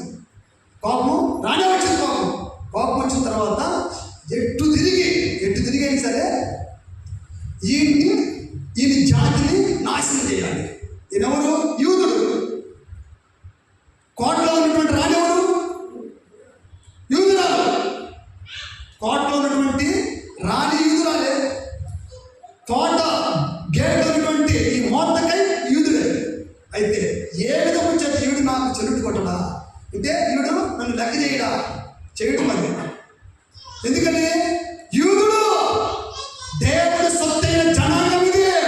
దేవుడికి స్తోత్రం. మనుషులకు భయపడి మనుషుల మాటకు మొక్కుపెట్టి మనుషుల మీద ఆధారపడి నడిచి జీవించేవాడు కాదు మొర్దెకై. దేవుడి జనాంగము యూదుడు అంటే మామూలు కాదు. అయితే అందుకని చెప్పేసి ఈ ఆమానికి సెలెక్ట్ కొట్టమంటే ఏ విధంగా చేద్దాయని కానీ ఈయన జాతిని ఈయన్ని నాశనం చేయాలని చెప్పేసి రాజు దగ్గరికి పోయాడు. రాజు ఎవరు? ప్రభువు. వెళ్ళాడు. వెళ్ళిన తర్వాత అయ్యా మన సంస్థల్లో ఈ 127 సంస్థల్లో ఒక జాతి ఉంది. ఈ జాతి వాళ్ళ విధులు వేరు, మన విధులు వేరు. మనం చేసినట్టు అసలు చేయలేదు. మనం పోదామంటే వీళ్ళు పోరు, వీళ్ళు తిందామంటే వీళ్ళు తినరు, మనం తాగుదామంటే వీళ్ళు తాగరు, పెళ్లికి రమ్మంటే రాదు, సినిమాకి రమ్మంటే రాదు. వీళ్ళ క్రియలు వేరు, వీళ్ళ విధులు వేరు అని చెప్పేసి ఈయన లేని పేరు మొత్తం చెప్పేశాడు. వీడు ఎవడు? ఈ ఆమానగాడు. అన్ని చెప్పేసరికి మరి ఏం చేద్దాం చెప్పు అయ్యా, నీ మాటకు విలువ ఇవ్వలేదయ్యా, నీ మాటకు విలువ ఇవ్వలేదని చెప్పేసి ఈ ఆమానగాడు రాజు చెప్పాడు. మరి ఏం చేద్దామంటే అయ్యా దానికి ఎంత ఖర్చు అయినా నేను పెట్టుకుంటా. పనికి మాలిన దానికి ఎంత ఖర్చు పెట్టుకుంటాడు. పనికి మాలిన దానికి ఎంత ఖర్చు అయినా కానీ పనికి వచ్చేదానికి ఖర్చు పెట్టాడు. ఎవడు? సైతాన్ గాడు. సైతాన్ గాడు ఈ సాతాను జనాంగం. చెడిపోవడానికి ఎంత ఖర్చు పెడతాడు, సినిమాకి ఎంత ఖర్చు పెడతాడు, రకరకాల ఈ అపవిత్రమైనటువంటి కార్యకలాపాలకి, ఈ పనికి మాలిన కార్యక్రమాలకి ఎంత ఖర్చు పెడతాడు కానీ దేవుని పని ఖర్చు పెట్టాడు. అయితే అయ్యా ఈ జాతిని, ఏ జాతిని?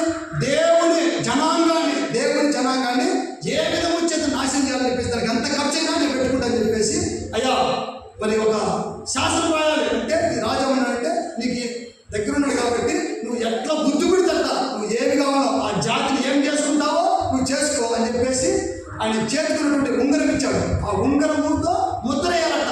రాసిన తర్వాత మనము ముద్ర అంటాం కదా, సీల్ అంటాం కదా, రాజు యొక్క ఏడుకున్నటువంటి ఆ ముద్ర ఉంగరం చేత ముద్ర వేయాలి అని చెప్పేసి ఆ ఉంగరం తీసుకొని ఈ యామానికి ఇచ్చాడు. ఇచ్చేసరికి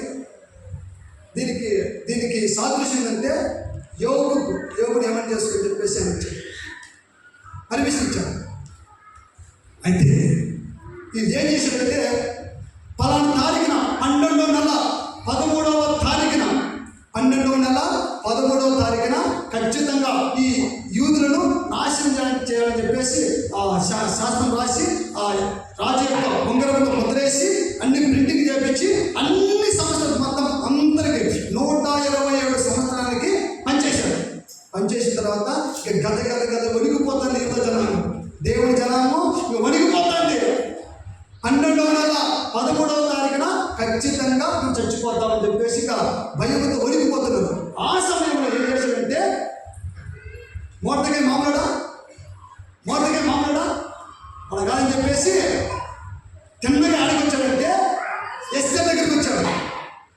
ఎస్తేర్ దగ్గరికి వచ్చిన తర్వాత అమ్మా ఇది పరిస్థితి, ఆమనగాడు మన జాతి అంతా నాశనం చేయాలని చెప్పేసి నేను అక్కడ ఉన్నాను, అక్కడ ఉంటే వాడికి చెరుకు కొట్టాలని చెప్పేసి వాడు కోపం ఇచ్చుకొని ఇక మనందరూ నాశనం చేయాలని చెప్పేసి అందరికీ మొత్తం పాంపెట్టి కొట్టి మొత్తం పనిచేశాడు. ఇక 12వ నెల 13వ తారీఖున మనం అందరం నాశనం చేయాలని చెప్పేసి ఈ శాసనం కూడా రిలీజ్ అయిపోయింది. మనం ఏం చేయాలంటే నీవు రాజు దగ్గరికి పోయి నువ్వు మొదలు పెట్టాలి. నేనేమో ఈ మన జాతిని అంతా తీసుకొని ఇక్కడ ఉపవాసం ఉండి ప్రార్థన చేస్తాను. 3 రోజులు నువ్వు ఉపవాసం ఉండు, చూశాను కోట్లో నువ్వు ఉపవాసం ఉండు, నేను ఉపవాసం ఉంటాను. మనకి సమస్య వచ్చినప్పుడు ఏం చేయాలి? మీరు ఉపవాసం ఉండాలి, నేను ఉపవాసం ఉండాలి. దేవుడికి స్తోత్రం.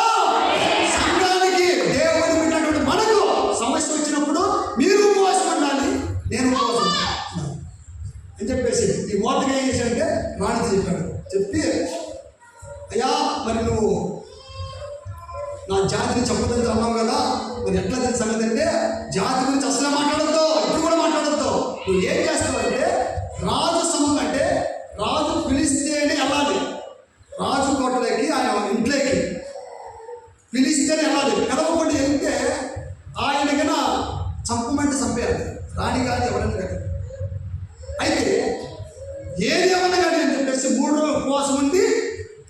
ఈమె రాజు అంతపురంలోకి వెళ్ళింది. ఏమో చెప్పింది ఏంటంటే నేను నశించిపోతాను నా జాతి కోసం, నేను చచ్చిపోవడానికి సిద్ధమే. నేను సంఘం అలా ఉండాలి. సంఘము దేవుని ప్రజల కొరకు ఆపదొస్తే నశించిపోతా, నేను మాత్రం దేవుడి ఎదుట నేను నిలబడి నేను ప్రార్థన చేస్తాను, దేవుడికి చెప్తానని చెప్పేసి ఆమె వెళ్ళి ఆ రాజుతో మాట్లాడింది. రాజుతో మాట్లాడకుండా నేను ఆయన దగ్గర నశించినా కూడా నేను పర్వాలేదు, నేను మాత్రం రాజు ఎదుట నిలబడతాను. రాజు దయ నా మీదకి వచ్చిందా నేను విషయం చెప్తా, లేకపోతే తెచ్చిపోతా. నువ్వు చేస్తుంటే నువ్వు పోయి నువ్వు మూడవ కోసుకుంటావు, మన జాతి అంతా కూడా మూడవ కోసుకొని అని చెప్పేసి మాట్లాడుకున్న తర్వాత ఏమా ఎందుకు చెప్తున్నామంటే తన జాతిని కాపాడటానికి ప్రాణాలకు తెగించిందేమా ఎవరేమా ఎస్ఆర్. తన జాతిని, తన క్రైస్తవ జాతిని కాపాడడానికి కూడా తన ప్రాణాన్ని పెట్టడానికి కూడా ఇష్టపడింది. అలాగనే ఈ మొర్దెకై కూడా అందరిని జమ చేసి ఉపవాసం ఏ విధంగా చేతను ఈ సమస్య నుంచి బయటపడాలి. దేవునికి స్తోత్రం. ఆ తర్వాత ఏం చేసిందంటే ఈ రాణి పోయి రాజు నిలబడిన తర్వాత వెంటనే ఆయన చేతిలో ఒక దండం ఉంటుంది. ఆ దండం ఆయన చేతిలో చాపిందంటే దేవుని దయ, నా దయ నీ మీదకి వచ్చిందని చెప్పి ఆ దండాన్ని చూపించాడు. చూపించిన తర్వాత అయ్యా నీ దయ నా మీదకి వస్తే నాకు సమస్య వచ్చింది. ఏంటంటే ఇక్కడ నేను ఒక విందుని ఏర్పాటు చేస్తాను. వెంటనే చెప్పలా జాతికి సమస్య వచ్చింది అని చెప్పి చెప్పలా. నేను ఒక విందుని ఏర్పాటు చేస్తాను, ఆ విందుకు నువ్వు రావాలి, ఆమాన్ రావాలి, నువ్వు రావాలి, ఆమాన్ రావాలి అని చెప్పేసి పిలిచిన తర్వాత సమయం అయిపోతే ముందుకెళ్తూ తొందరగా ముగించిపోతున్నాను. అయితే ఎందుకు పిలిచినప్పుడు ఇందుకు వచ్చిన తర్వాత ఏంటి నీ సమస్య అంటే మరలా ఎందుకు ఏర్పాటు చేస్తా, రేపు ఎందుకు ఏర్పాటు చేస్తా, ఆ ఎందుకు రావాలి. సమస్య చెప్పేటప్పుడు వాళ్ళకి మంచిగా తినబెట్టి చెప్పాలి. దేవునికి స్తోత్రం. హల్లెలూయా. ఎస్తేర్ ఎంత జ్ఞానవంతురాలండి. వెంటనే పోయి వాళ్ళ సమస్య చెప్పి కోపం రాదండి. వాళ్ళ సమస్య కోపం రాదు. ఏం చేసిందంటే విందు ఏర్పాటు చేసింది. విందు ఏర్పాటు చేసి చక్కగా విందు ఏర్పాటు చేసి నీ కోరిక ఏంటంటే, నా కోరిక ఏంటంటే మరొక్కసారి ఎందుకు రావాలి, నువ్వు రావాలి, ఆమాన్ రావాలి. ఆమె తర్వాత ఆమాన్ వచ్చాడు. అంటే ఎస్తేరు పిలిచిందని చెప్పేసి ఈ ఆమాన్ కూడా బహు సంబరపడిపోతాడు. ఆ లోపల ఏం జరిగిందంటే బాగా గమనించాలి. ఆ లోపల ఆ రాత్రికి ఏం జరిగిందంటే రాజుకు నిద్ర పట్టకపోయేసరికి మన రాజు మాట్లాడినటువంటి ఆ గ్రంథం తీసుకోవాలా, కొద్దిగా చదవాలి, చూడాలని చెప్పేసి ఆ గ్రంథం తీసుకొచ్చి తెప్పించిన తర్వాత ఆ గ్రంథంలో రాయబడినటువంటి మాట ఏంటంటే రాజు దగ్గర ఉన్నటువంటి ఇద్దరు నపుంసకులు ఏ విధంగా చేతైనా రాజును చంపాలని చెప్పేసి వాళ్ళిద్దరు మాట్లాడుకుంటున్నారు. రాజును చంపాలి, ఈ యోధా జాతికి మేలు చేస్తానని చెప్పేసి రాజును చంపాలని చెప్పేసి వీళ్ళిద్దరు మాట్లాడుకుంటుంటే ఆ మాట మొర్దెకై గేట్లో ఉండి విన్నాడు. ఈ మాట తీసుకుపోయి ఎస్తేరుకి చెప్పాడు. ఎస్తేరు పోయి రాజు చెప్పింది. ఆ మాట ఆ గ్రంథంలో రాయించిండు. ఆ రోజు రాత్రి నిద్ర పట్టకపోతే ఆ విషయం అంతా కూడా రాజు చదివించుకొని ఆ మాటంతా కూడా మైండ్ పెట్టుకున్నాడు. మొర్దెకైను ఏ విధంగా అయినా నేను సన్మానించాలి, ఎందుకంటే నా ప్రాణం కాపాడాడు. లేకపోతే ఎస్తేరు చెప్పకపోతే, ఎస్తేరు నాకు చెప్పకపోతే ఇదంతా కూడా నేను చనిపోయేవాడిని అని చెప్పేసి ఏ విధంగా నా ప్రాణాన్ని కాపాడాడు కనుక నేను మొర్దెకైకి నేను చేయాలి, సన్మానించాలని చెప్పేసి అనుకొని వెంటనే అదే సమయంలో హామాన్ వచ్చాడు. హామాన్ వచ్చిన తర్వాత హామాన్ అడిగాడు, అమాన్ ఇప్పుడు మన సూచన కోటలో మంచి పని చేసిన వాళ్ళకు ఎలా సన్మానించాలి, అని చెప్పేసి హామాన్ అడిగాడు. హామాన్ అడిగితే ఈడేమనుకున్నాడంటే మంచివాడిని నేనే కదా, రాజుకు దగ్గర ఉండేది నేనే కాబట్టి నేనే ఉంటానని చెప్పేసి ఇక్కడ ఏం చెప్పాడంటే రాజవస్త్రములు తొడిగించి ఒక గుర్రము తీసుకొని ఆ గుర్రం మీద ఎక్కించి మొత్తం ఊరేగింపు చేయాలి. ఎందుకంటే మంచివాడు కాబట్టి అతనికి రాజవస్త్రాలు తొడిగి గుర్రం మీద ఎక్కించి మొత్తం ఊరేగింపు చేయాలని చెప్పేసి ఈ హామాన్ చెప్పాడు. ఈ హామాన్ చెప్పిన తర్వాత అదే ప్రకారము నువ్వు మొర్దెకై చేయి అని చెప్పేసి అక్కడ రాజు ఆజ్ఞాపించాడు. దేవునికి స్తోత్రం. ఆ మంచివాడు ఎవరంటే మొర్దెకై. ఆ మొర్దెకైకి రాజవస్త్రములు తొడిగి రథములు ఎక్కించి గుర్రాన్ని ఎక్కించి మొత్తం ఊరేగింపు చేయమని చెప్పేసి అప్పుడు కనపరచమని చెప్తే అలాగే చేసిన తర్వాత ఇక ఈమె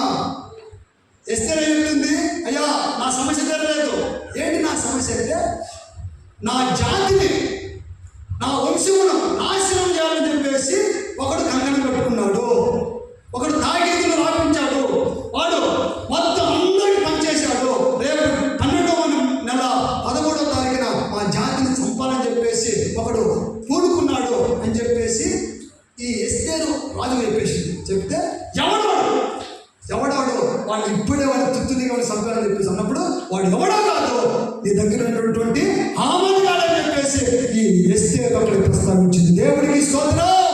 హల్లెలూయా, హల్లెలూయా. వెను వెంటనే ఈ హామాను తీసుకుపోయి ఒక కొయ్యకు ఈ హామాను గాడే మొర్దెకైని ఉరితీసి చంపాలని చెప్పేసి ఒక కొయ్యను ఏర్పాటు చేసుకున్నాడు. అదే కొయ్య మీద ఈ హామాను గురి తీశాడు. దేవుడికి స్తోత్రం. హల్లెలూయా. తన జాతిని కాపాడడానికి, తన వంశమును కాపాడుకోవడానికి ఆమె ప్రాణాలకు తెగించింది. అందుకే దేవుని ప్రేమ, రాజు ప్రేమ ఎస్తేరు మీద దిగొచ్చింది. రాజు యొక్క దయాదాక్షిణ్యం ఎస్తేరు దిగొచ్చింది. రాజు యొక్క రాజ్య కిరీటం ఆమె తల మీదకి ఉంచబడి ఆ సూషణ కోటకు రాణిగా నియమించబడింది. దేవుడికి స్తోత్రం.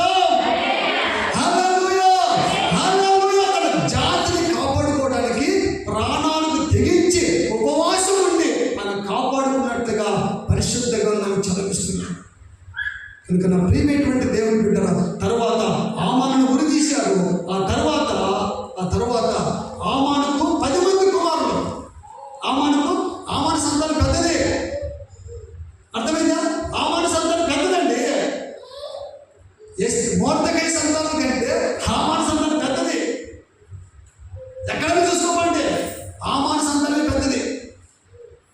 ఆ 10 మంది కుమారులను మళ్ళా హామాను ఏ విధంగా అయితే గురి తీశారో అలాగే గురి తీసి అతని సంతానాన్ని కూడా హతం చేశారు.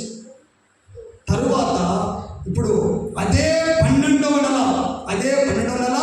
13వ తారీఖున యూదులందరూ కలుసుకొని ఈ హామాను వంశమైనటువంటి హామాను జాతిని అందరూ కూడా నాశనం చేయడానికి అదే ఉంగరం తీసుకుని రాసి అదే ఉంగరంతో ముద్రేసి అదే రోజు వాళ్ళందరూ కూడా హతం చేయడానికి యూదులందరూ కూడా కంకణం కట్టుకున్నారు. అంటే యూదుల సమాజం ఎక్కువైపోయింది.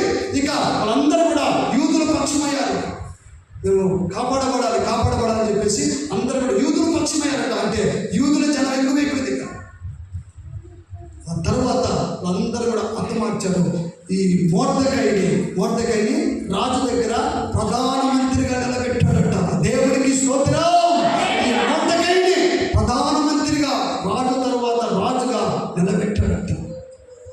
కనుక నా ప్రియమైనటువంటి దేవుని బిడ్డరా, స్త్రీలందరికంటే ఎస్తేరును రాజు ఎందుకు ప్రేమించాడంటే ఈ 5 లక్షణాలు, ఈ 5 గుణాలు ఆమెను ఉన్నందుకే రాజు యొక్క ప్రేమ మీదకి వచ్చింది. రాజు యొక్క దయాదాక్షిణ్యం మీదకి వచ్చింది. రాజు యొక్క ఆ రాజ్య కిరీటము ఆ మీదకి వచ్చి సూషణ కోటకు రాణిగా నియమించబడింది. ఈ సూషణ కోట అనేటువంటి ఏదంటే పరలోక రాజ్యమే. ఆ అంతఃపురం దేవుని ఇల్లు, రాజుకి ఇల్లు అంటే పరలోకం. ఈ అంతఃపురం అంటే దేవుని మందిరం. సూషణ కోట అంటే ఈ ప్రపంచం అంతా కూడా. సూషణ కోట నుంచి అంతఃపురంలోకి రావాలి. అంతఃపురం నుంచి దేవుని ఇంట్లోకి వెళ్ళాలి. ఆ ఇంట్లోకి వెళ్ళాలంటే ఈ 5 లక్షణాలలో కలిగి ఉంటే అప్పుడే మనము రాజు యొక్క ప్రేమ మన మీదకి వస్తుంది.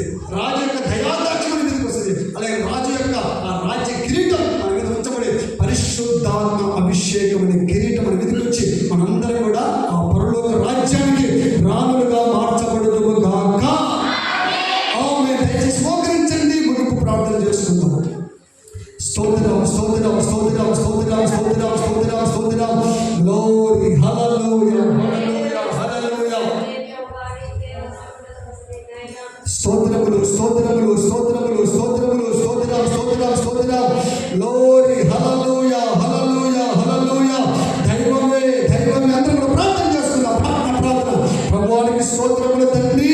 నీ ప్రేమ నా మీదకి దిగి రావాలయ్యా తండ్రి. నీ దయాదాక్షిణ్యం నా మీదకి రావాలయ్యా తండ్రి. రాజ్య కిరీటము నా మీదకి రావాలయ్యా. నేను ధరించుకోవాలి. వస్తీకి బదులుగా తండ్రి రాణిగా నియమించబడాలి ప్రభా. దేవానికి స్తోత్రములు, స్తోత్రములు, స్తోత్రములు, స్తోత్రం. అందరూ ప్రార్థన చేస్తున్నాం. స్తోత్రం, స్తోత్రం, స్తోత్రం, స్తోత్రం, స్తోత్రం, స్తోత్రం, స్తోత్రం, స్తోత్రం. గ్లోరీ, హల్లెలూయా, హల్లెలూయా, హల్లెలూయా, హల్లెలూయా.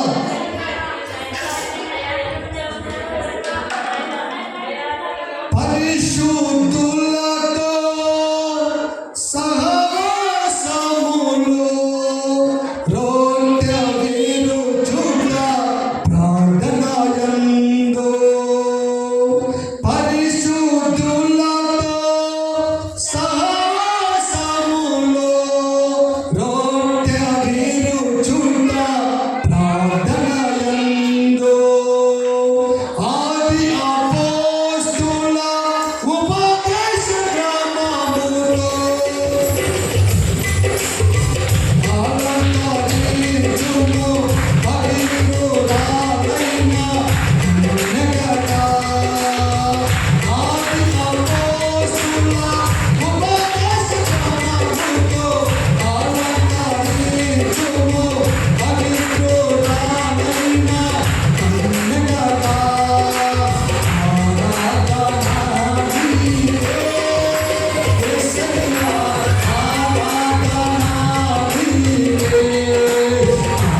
స్తోత్రములు తండ్రి.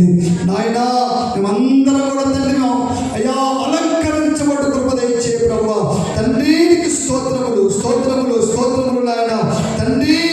మీరు ఇచ్చినటువంటి ఆ అందమైన రూపమును, ఆ సుందరమైన ముఖమును మేము కాపాడుకోవాలి ప్రభువా తండ్రి. నపుంసకుడైనటువంటి ఏకైకము అప్పగించబడాలి ప్రభువా నాయనా. అతి శ్రేష్టమైనటువంటి అంతఃపురమైనటువంటి నీ మందిరములోకి మేము నడిపించబడాలి ప్రభువా తండ్రి. ఆ జాతిని కానీ తండ్రి మా వంశమును కానీ ఎక్కడ కూడా ప్రస్తావించకుండా ప్రభువా తండ్రి. మేమందరం కూడా తండ్రి నీ పోలికలోకి నీ స్వరూపంలోకి నాయన నీ పరిశుద్ధాత్మ నడిపింపు చేత నడిపించబడాలి ప్రభువా తండ్రి. పరిశుద్ధాత్మ దేవుడా నీవు నిర్ణయించినటువంటి అలంకారమును మేము కోరుకోవాలి తండ్రి. ఇక ఏ అలంకారం మేము కోరుకోకుండా తండ్రి నీకు దయ పుట్టేటట్టుగా నీకు ఇష్టము పుట్టేటట్టుగా నాయన మేము అలంకరించబడుటకు సహాయం దయచే ప్రభువా. అలాగే తండ్రి ఎస్తేరు రాణిగా మార్చబడిన తరువాత కూడా ప్రభువా మోర్దెకై మాటకు లోబడినట్టుగా ప్రభువా అయ్యా మాటలు చెబతాటులన్నట్టుగా ప్రభువా నీ లేఖనముల మాతో మాట్లాడుకున్నందుకు నీకు స్తోత్రములు తండ్రి. అయ్యా ఎస్తేరు తన జాతిని కాపాడుకోవడానికి ఆయన ప్రాణాలను తెగించినట్టుగా తండ్రి ఆయన నేను నశించిపోతాను కానీ నా జాతి మాత్రం నశించిపోకూడదని ప్రభువా ప్రాణాలకు తెగించిన ఆయన ఉపవాసం ఉండి ఆయన ఎస్తేరు తల్లి రాజు ఎదుట నిలబడి ప్రభువా రాజు యొక్క దయను పొందుతున్నట్టుగా తండ్రి నీ లేఖనాలు చదవిస్తున్నాయి ప్రభువానికి స్తోత్రములు తండ్రి. ఇప్పుడు బలపరచండి అందరూ ప్రార్థన చేసుకుందాం. స్తోత్రం స్తోత్రం స్తోత్రం స్తోత్రం స్తోత్రం. ఇప్పటి వరకు దేవుడు మనతో మాట్లాడినటువంటి ప్రతి మాట కొరకై దేవుడికి స్తోత్రాలు చెల్లించదము.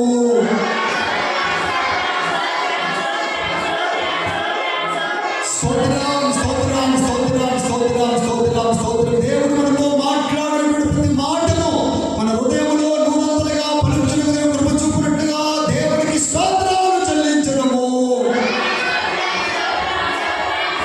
స్తోత్రం స్తోత్రం స్తోత్రం స్తోత్రం స్తోత్రం స్తోత్రం స్తోత్రం. ప్రారంభము నుండి ముగింపు వరకు దేవుడే తన ఆత్మ నడిపి మనకు లెక్కింపజేసి ఈ పునరుద్ధాన ఆరాధనను ఒక ప్రత్యేకమైనటువంటి కోణంలో జరిగించినటువంటి దేవుడికి స్తోత్రాలు చెల్లించదము.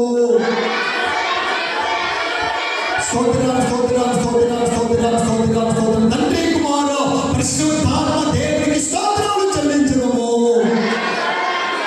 స్తోత్రం స్తోత్రం. పరిశుద్ధపరిచి పవిత్రపరిచి దేవుడి యొక్క బలమైన రాజ్యము కొరకును రాజుల కొరకు సిద్ధపరుస్తున్నాం. త్రియేక దేవుడికి స్తోత్రాలు చెల్లించదము. స్తోత్రం స్తోత్రం స్తోత్రం స్తోత్రం స్తోత్రం స్తోత్రం. ప్రార్థన. పరిశుద్ధుడా ప్రేమ కలిగిన తండ్రి సర్వశక్తిమంతుడా మాకు చాలిన దేవుడా నీకు స్తోత్రములు స్తోత్రములు తండ్రి.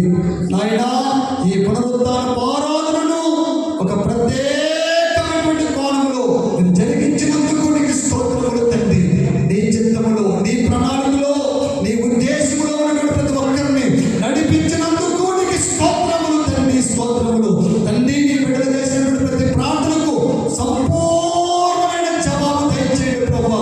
నీ యందు పడుతున్నటువంటి ప్రయాసానికి తగిన ప్రతిఫలం అయ్యా యేసు నామములో పొందుకొందురుగాక. నీకు స్తోత్రములు తండ్రి.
తండ్రి, ఏ విధము చేతులు తండ్రి ఎస్తేరు గుణాలు అందరికి అనుగ్రహింపు చేసి మమ్మల్ని అందరూ కూడా నీ రాబోయే రాజ్యానికి మీరు సిద్ధపరచమని ఘనత మహిమ ప్రభావములు మీరు మాత్రమే పొందుకొనమని నజరేయుడైన యేసు క్రీస్తు నామములో ప్రార్థించి అడిగి పొందుకుంటూ ఉన్నాము పరమ తండ్రి.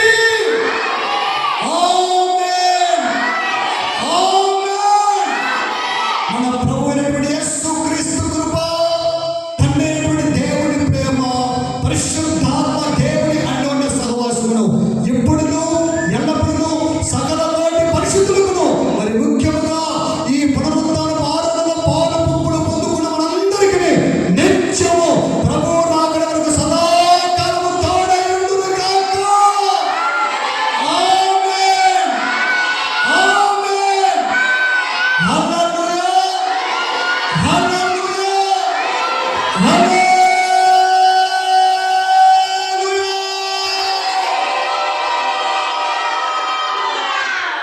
ఇంతటితో ఈ పునరుత్థాన పాదం ముగించబడింది. అందరికీ వందనాలు. దేవునికి స్తోత్రం. అందరికీ వందనాలు. Praise lord.